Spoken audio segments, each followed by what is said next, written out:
So students, today we are going to start another topic in issue of shares, which is reissue of forfeited shares. आप सबको पता है कि जब time to time कोई share holder किसी भी कॉल मनी को पे नहीं करता तो हम उसे कहां पर ले जाते हैं? कॉल्स इन एरियर के अकाउंट में लेके जाते हैं, बार बार उसे कॉल मांगते हैं. According to companies act 2013, you have to call all those shareholders who are not going to pay their amount on due date. You have to company has to send 2 notice to those shareholders. ये mandatory है company act की तरफ से कि 2 notice आप भेजेंगे ही उसके पास कि भाई आप अपने टाइम, उसमें टाइम मेंशन किया जाएगा कि इस टाइम तक आप इन अमाउंट को पे करें. अदरवाइज सेकेंड नोटिस के बाद कंपनी उसमें साफ लिखती है कि अगर आप अब अपने अमाउंट का पेमेंट ड्यू डेट्स पर नहीं करते जो कि इस नोटिस में दी जा रही है तो आपके शेयर्स को क्या कर लिया जाएगा? फॉरफिट. और उन 2 नोटिस के बाद भी अगर कोई शेयर होल्डर रिएक्ट ना करे तो कंपनी उसके शेयर्स को क्या कर लेती है? फॉरफिट. इस कंसेप्ट को हम पढ़ चुके हैं और उसकी एंट्रीज भी बना चुके हैं. अब क्वेश्चन ये है कि क्या कंपनी उन फॉरफिटेड शेयर्स को दोबारा बेचने का अधिकार रखती है? तो बिल्कुल रखती है. अगर कंपनी ने किसी शेयर होल्डर के शेयर्स को फॉरफिट कर लिया, यानी उसके शेयर्स पर जो पैसा मिला था उसको उसने क्या कर लिया? जब्त कर लिया, फॉरफिट कर लिया. अब वो फ्यूचर में उसका शेयर होल्डर नहीं रहेगा और जो शेयर्स उसके हैं उस पर्सन के, उन शेयर्स को अब कंपनी किसी और पर्सन को दोबारा से रीसेल कर सकती है. इस प्रोसेस को बोलते हैं रीइश्यू ऑफ शेयर. कोई भी कंपनी फॉरफिटेड शेयर्स को जब दोबारा किसी न्यू पर्सन को सेल करती है तो उस प्रोसेस को हम क्या बोलते हैं? Reissue of shares. और रीइश्यू ऑफ शेयर्स कोई भी कंपनी अपने फॉरफिटेड शेयर्स का कर सकती है. जितने नंबर ऑफ शेयर्स वो फॉरफिट करती है उनमें से जितने चाहे शेयर्स वो पब्लिक में दोबारा से रीइश्यू कर सकती है. रीइश्यू यानी दोबारा से पब्लिक को ऑफर कर सकती है उन शेयर्स को. कोई और लेना चाहे तो उन फॉरफिटेड शेयर्स को ले सकता है. यहाँ एक बहुत इंपॉर्टेंट क्वेश्चन आता है कि क्या इश्यूड शेयर्स पर कंपनी, फ्रेश इश्यू पर कंपनी डिस्काउंट देती है? क्या शेयर्स को डिस्काउंट पर इश्यू किया जा सकता है? ये क्वेश्चन है मेरा आपसे. Can shares be issued on discount? Yes ma'am. अच्छा, यस मैम. ये मैंने कब बताया? मैंने तो नहीं बताया. मैंने तो सिर्फ आपको ये बताया कि shares can be issued in 2 conditions, at par और at premium. Shares cannot be issued at discount. Ma'am book में पढ़ा था हमने. According to Companies Act 2013, कोई भी कंपनी 2 ही तरीके से फ्रेश इशू कर सकती है. कंपनी शेयर्स पहली बार जब वो इशू करती है तो सिर्फ 2 ही तरीके होते हैं. कौन कौन से? इशू एट पार और इशू एट प्रीमियम. लेकिन री इशू डिस्काउंट पर हो सकता है. या री की बात कर रही हूँ, आगे री वर्ड लगा हुआ है. यानी फॉरफिटेड शेयर्स ही री इशू होंगे, फ्रेश शेयर्स तो री इशू होंगे नहीं, वो तो इशू होंगे, वो तो पहली बार पब्लिक को ऑफर किए जाएंगे. लेकिन फॉरफिटेड शेयर्स दूसरी बार पब्लिक को ऑफर किए जाएंगे तो वो क्या होंगे? री इशू होंगे. और री इशू शेयर्स पर कंपनी डिस्काउंट दे सकती है. ये ध्यान रखिए. फ्रेश इशू पर कंपनी डिस्काउंट नहीं दे सकती क्योंकि कंपनीज एक्ट 2013 उस पर रिस्ट्रिक्शन लगाता है. 1956 के कंपनी एक्ट में डिस्काउंट पर शेयर इशू होते थे, बट नए कंपनी एक्ट 2013 ने डिस्काउंट पर फ्रेश इशू को क्या किया है? रिस्ट्रिक्ट किया है. लेकिन कंपनी री इशू कर सकती है डिस्काउंट पर. ये ध्यान रखिएगा. दोनों में फर्क समझ आ रहा है आपको? इशू नहीं हो सकता डिस्काउंट पर, बट री इशू हो सकता है. अब क्वेश्चन ये होगा कि हम कितना डिस्काउंट दे सकते हैं री इशू के टाइम? जितना कंपनी ने फॉरफिट किए थे. ये बहुत इंपॉर्टेंट क्वेश्चन है आपके इस पूरे टॉपिक का कि कंपनी कितना डिस्काउंट दे सकती है अपने रीशूट शेयर्स पर।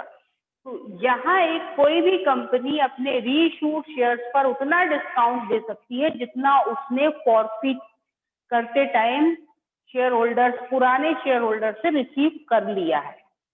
यानी मान लीजिए किसी शेयर की फेस वैल्यू 10 रुपीज है और हमने 10 ही शेयर होल्डर से मांगा, लेकिन शेयर होल्डर ने सिर्फ उसमें से कितना दिया, 4 रुपीज दिया और 6 रुपीज नहीं दिया, जिसकी वजह से हमने उसके शेयर्स को क्या कर लिया, फॉरफिट किया। तो कंपनी को कितना रिसीव हो गया इस शेयर पर, ओनली 4 रुपीज। तो कंपनी मैक्सिमम 4 रुपीज का डिस्काउंट री इशू के टाइम दे सकती है। दैट मीन्स कंपनी 10 रुपए के उस शेयर को पब्लिक में 6 रुपीज में भी ऑफर कर सकती है। 4 रुपए डिस्काउंट दे दिया क्योंकि वो रिसीव हो चुका हमें। तो आंसर क्या होगा इस क्वेश्चन का कि कंपनी उतना डिस्काउंट दे सकती है जितना उसे फॉरफीचर के टाइम पर रिसीव हो चुका है। Company can give the discount whatever amount that it has received at the time of issue। जितना भी अमाउंट इशू के टाइम से रिसीव हो जाता है उतने अमाउंट का वो डिस्काउंट री इशू के टाइम पर दे सकती है अपने नए शेयर होल्डर्स को। ये बहुत इंपॉर्टेंट क्वेश्चन है, 1 मार्कर में कई बार बोर्ड में आया है और इस टॉपिक से रिलेट बहुत करेगा, तो इस टॉपिक को बहुत ध्यान से पढ़िएगा। री इशू ऑफ शेयर्स का ये जो क्वेश्चन है मैं आपको बता रही हूँ, क्वेश्चन नंबर 44 से स्टार्ट है और बहुत लंबी एक चेन है इन क्वेश्चंस की अप टू क्वेश्चन नंबर, अब पूरी बुक में फॉरफीचर इशू ही है। तो ये जो क्वेश्चंस है अराउंड 74-75 तक फॉरफीचर इशू के ही क्वेश्चंस हैं। These questions are given to you only for your practice work, ताकि आप ज्यादा से ज्यादा क्वेश्चन सॉल्व करें और आपका फॉर फ्यूचर और इशू का कंसेप्ट एकदम क्लियर हो जाए। और जब हम और भी बड़े क्वेश्चन, कॉम्प्लिकेटेड क्वेश्चन में पहुंचे तब आप इस टॉपिक को इजीली क्या कर पाए, बहुत इजीली सॉल्व कर पाए। आते हैं क्वेश्चन नंबर 44 पर। A company issued 10,000 shares of the value of ₹10 each. Company ने कितने शेयर्स पब्लिक को ऑफर किए, 10,000। एक शेयर की फेस वैल्यू क्या है, 10 rupees. Payable ₹3 on application, ₹3 on allotment and ₹4 on first and final call. 3 instalments में मनी कलेक्शन हो रहा है, एप्लीकेशन पर 3, अलॉटमेंट पर 3 और फर्स्ट एंड फाइनल कॉल जो कि लास्ट है उस पर 4 रुपीज कलेक्शन हो गया, टोटल 10 हो गए कलेक्शन। क्या कहा जा रहा है, all the amounts are duly received except the call money on 100 shares, these shares were subsequently forfeited by directors. ये पूरा क्वेश्चन बताती हूँ, चलिए आपको पूरा का पूरा क्वेश्चन। इसमें इन्होंने सारे अमाउंट रिसीव कर लिए एक्सेप्ट क्या छोड़कर, एक्सेप्ट 100 रुपीज पर कॉल मनी नहीं मिली और उन शेयर्स को कंपनी शेयर होल्डर डायरेक्टर्स ने कॉल के भी ही क्या कर लिया, फॉरफिट कर लिया। चलिए तो फॉरफीचर की एंट्री बनाते हैं, बाद में रीइशू की एंट्री भी बनाएंगे। पहली एंट्री बोलिए बहुत जल्दी से, कोई भी एक स्टूडेंट। नॉर्मल एंट्री बन रही है आपकी, क्या बनेगी फर्स्ट एंट्री, मैं यहीं पर सारी एंट्रीज बताऊंगी, छोटा छोटा लिखूंगी। फर्स्ट एंट्री बोलिए बहुत जल्दी से, क्वेश्चन नंबर 44। फर्स्ट एंट्री से मतलब है इशू की फर्स्ट एंट्री जो हमने रोज की है अब तक। कोई बैंक अकाउंट डेबिटेड, हाँ, bank account debited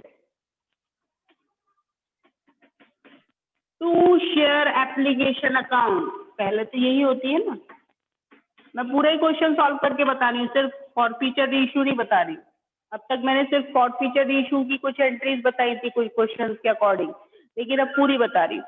application money कितनी है, ₹3 पर शेयर, ₹3 पर शेयर एप्लीकेशन मनी है और नंबर ऑफ शेयर्स कितने हमारे 10,000, तो कितना रिसीव होगा हमें 30,000। पहली एंट्री 30,000 से इस अमाउंट को हम बैंक अकाउंट में शेयर कैपिटल अकाउंट में ट्रांसफर करेंगे। जनरल एंट्री क्या होगी? Share application account debited to share capital account 30,000 से। क्लियर? यहाँ तक कोई डाउट नहीं होगा मेरे ख्याल से, सभी को क्लियर हो गया होगा ये। Next entry allotment money due करने की क्या एंट्री बनेगी? Share allotment account debited to share capital account. Due entry पहले बनती है, सभी को पता है सीक्वेंस। ड्यू कर देंगे अलॉटमेंट मनी, कितना ले रही है कंपनी पर शेयर? 3 रुपीज। अगेन 30,000 से एंट्री बनेगी। 30,000 you all have to make these entries in proper format of general। आप सभी जनरल के प्रॉपर फॉर्मेट में इन एंट्रीज को बनाएंगे। नेक्स्ट एंट्री बोलिए क्या बनेगी? अलॉटमेंट मनी रिसीव करने की। Bank account debited to share allotment account. Bank account debited to share allotment account 30,000। Very good. Allotment account 30,000 से एंट्री अगेन आप पास करेंगे इसको। अब फर्स्ट कॉल मनी ड्यू करेंगे, क्या एंट्री बनेगी?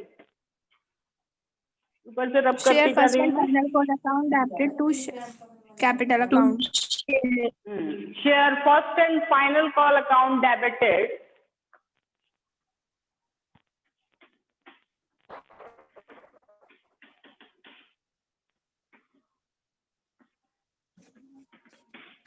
To share capital account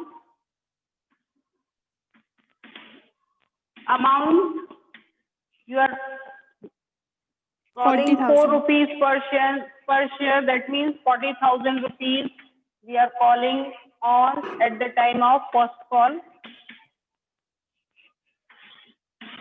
then क्या आपको फर्स्ट कॉल पूरा रिसीव हुआ? अब No, आगे ma'am। पढ़े। नहीं पढ़ा, नहीं मिला। क्या नहीं मिला? फर्स्ट कॉल के टाइम कोई महानुभाव हैं, उनका नाम भी दिया हुआ है शायद, नहीं दिया तो कोई बात नहीं।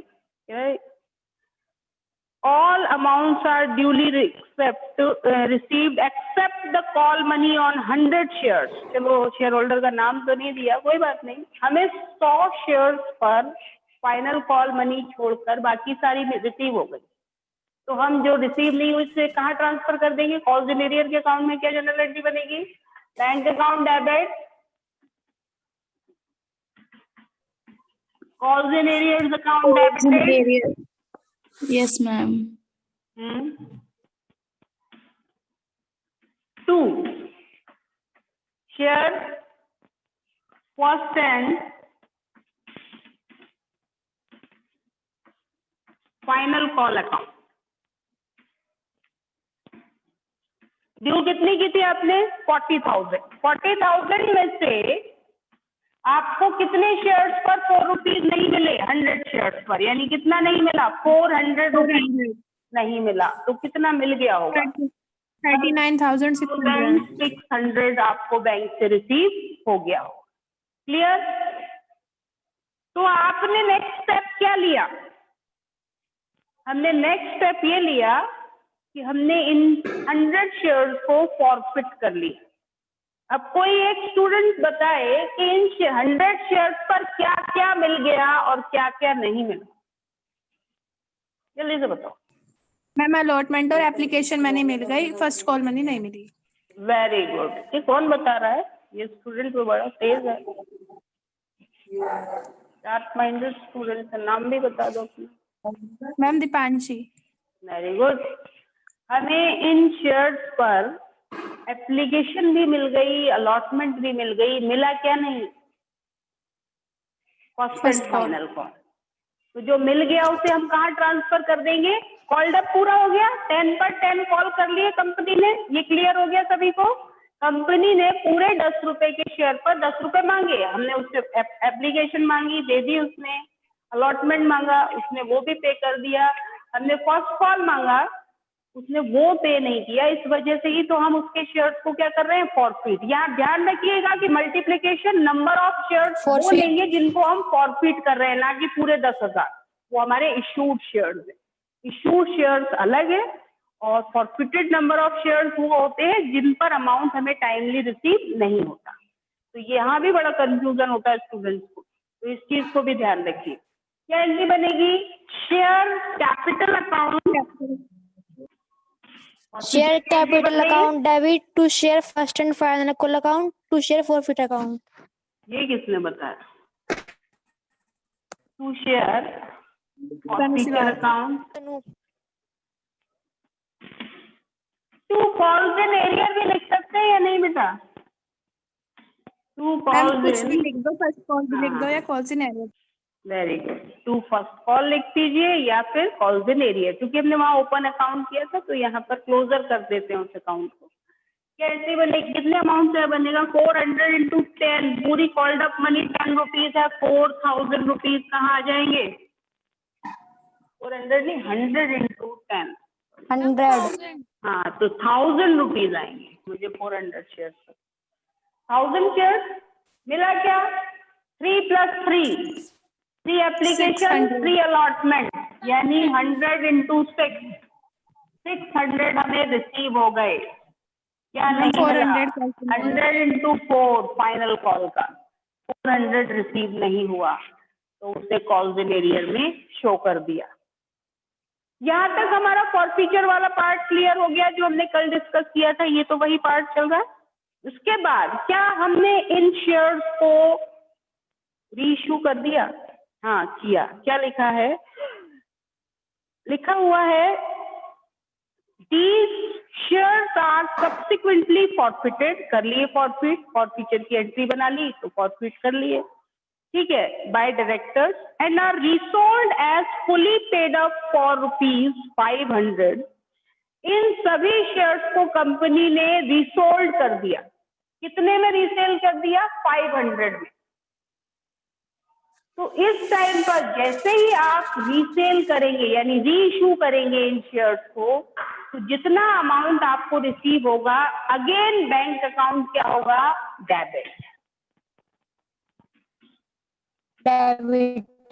Debited To share capital account.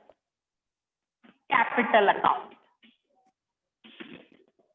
अब शेयर कैपिटल में अकाउंट में वो अमाउंट जाता है जो कॉल्ड अप होता है। जब तक कंपनी साफ ना लिखे फुल्ली पेड अप, या फुल्ली पेड अप वर्ड भी आएगा, यानी कंपनी उसे पूरे फेस वैल्यू का मानकर कितने में बेच रही है, या फिर कॉल्ड अप मानकर, जितना कॉल्ड अप होगा उतना ही पेड अप हो। अब यहाँ ये ध्यान रखिएगा कि इसमें तो कॉल्ड अप ही पूरा 10 है, तो यहाँ पर भी कैपिटल अकाउंट भी 10 से ही मल्टीप्लाई होकर क्या होगा, क्रेडिट होगा। लेकिन जहाँ कॉल्ड अप अलग होता है वहां अगर फुल्ली पेड अप अलग वर्ड आ जाए तो आपको उसमें ध्यान रखना पड़ता है। वो क्वेश्चन टू क्वेश्चन हम डिस्कस करेंगे तब आपको समझ में आएगा कि फुल्ली पेड अप का क्या इफेक्ट आता है। फिलहाल तो जितने अमाउंट से आपने इसे डेबिट किया था उतने से ही यहाँ पर शेयर कैपिटल अकाउंट को क्या करेंगे, आप क्रेडिट करेंगे। तो 100 इंटू 10, 1000 रुपीज से शेयर कैपिटल अकाउंट हो जाएगा क्रेडिट।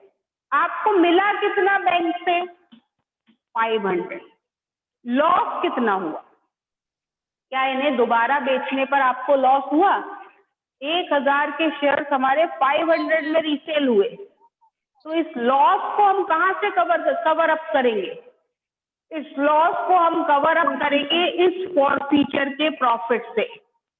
और फीचर पर जो हमें अमाउंट रिसीव हो जाता है वो कंपनी का प्रॉफिट है, जो वापसी नहीं करनी होती है हमें पुराने शेयर होल्डर को।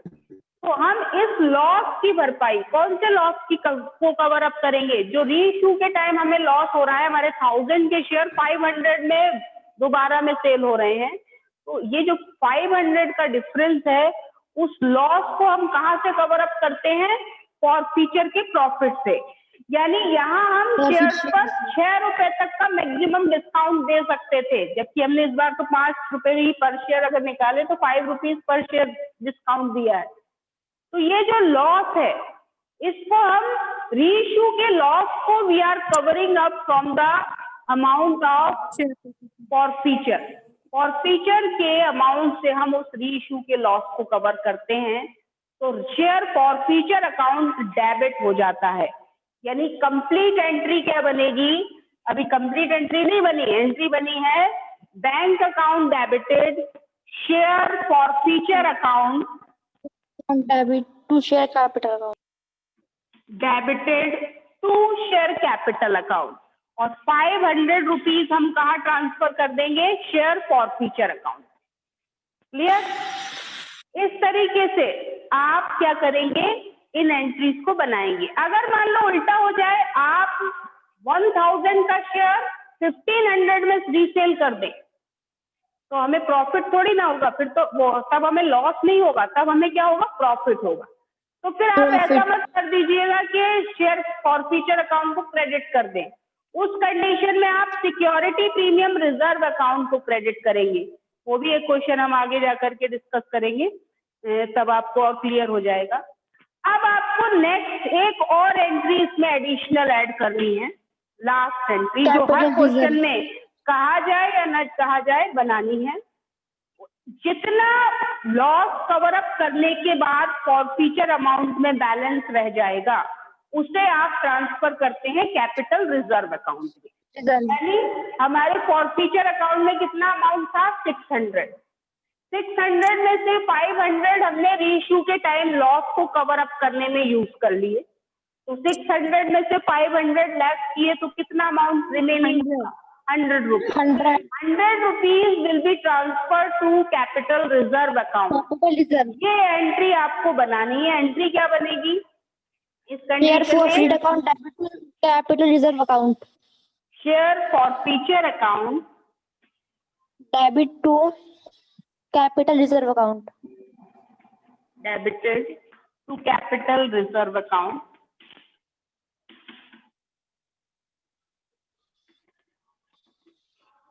और 100 रुपीज से आप क्या करेंगे, इस एंट्री को मेंटेन करें। यहाँ तक आप लोग ये लास्ट एंट्री है, ये आपको क्या करनी है, हर जगह मेंटेन करनी ही करनी है।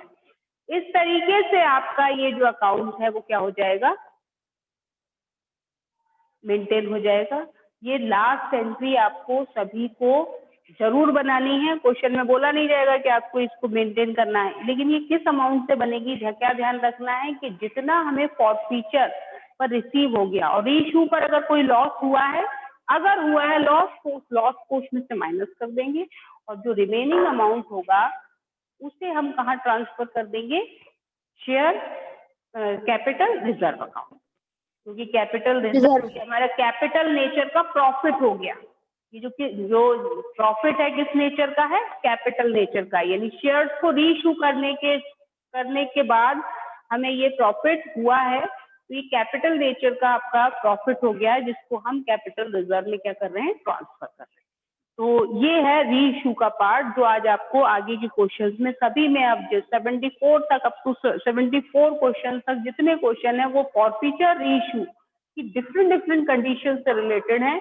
जितने क्वेश्चंस आप करेंगे उतने ही आपकी प्रैक्टिस भी होगी और उतनी ही आपकी प्रॉब्लम्स भी निकलेंगी, क्योंकि ऐसा नहीं है कि ये सब एक जैसे हैं, इनमें कुछ ना कुछ कॉम्प्लिकेशंस हैं। तो जब तक आप कॉम्प्लिकेशंस नहीं निकाल सकते, जब तक आप इनको सॉल्व करके नहीं देखें। तो कम से कम 2 क्वेश्चन नंबर कल तक का होमवर्क नोट करिए, अप टू 54 क्वेश्चंस आप लोग करके देखेंगे, और जो प्रॉब्लम आएंगी वो हम कल डिस्कस करेंगे।